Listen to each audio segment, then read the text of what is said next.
స్థలం ఎంత ఉంది మనకు? ఎగ్జాంపుల్ ఒక 30x50 ఉంది స్థలం అనుకుందాం ఊరికే. అందులో నైరుతిలో ఇల్లు కట్టేసేయాలి. నైరుతిలో ఏం జరిగింది? ఇప్పుడు ఇల్లు జరిగిపోయిందా? అది నైరుతి బరువు వచ్చేసిందా? ఫైనల్ అంతే. మనం మాట్లాడితే ఇంకా ప్రతిదీ దక్షిణం వైపే బరువు, దక్షిణం వైపే సామాను, దక్షిణం వైపే సెల్ఫ్లు, దక్షిణం వైపు అన్ని దక్షిణము పడమర. అది రాంగ్ సిస్టమ్. అది మీరు గుర్తుపెట్టుకోండి. ఇప్పుడు మీరు వుడ్ వర్క్ ఎవరెవరు చేస్తారో నాకు తెలియదు. వుడ్ వర్క్లో పాత ఇండ్లు అంటే ఒక 10-15 సంవత్సరాల నుంచి కట్టిన ఇండ్లకి వెళ్తే ఈ వుడ్ వర్క్ అంతా డ్యామేజ్ అయిపోయి ఉంటుంది. ఈ పడమర దక్షిణం ఉన్న గోడలకు మొత్తం డ్యామేజ్ అయిపోతుంది. ఎందుకు డ్యామేజ్ అవుతుంది తెలుసా కారణం? చెమ్మ, ఎండ, చలి, వాన మొత్తం డ్యామేజ్ అయిపోతుంది.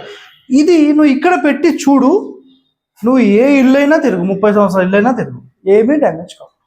అది ఒక plus point. Main mother wall ఉంటుంది కదా, మదర్ వాల్ మీద పెట్టకుండా పెడితే చాలా సూపర్. అది కుదిరితే చేసుకోవడం ఉత్తమమైన. ఇక్కడ చేయలేదు కాబట్టి నేను ఇది ఆప్షన్ ఇస్తున్నాను.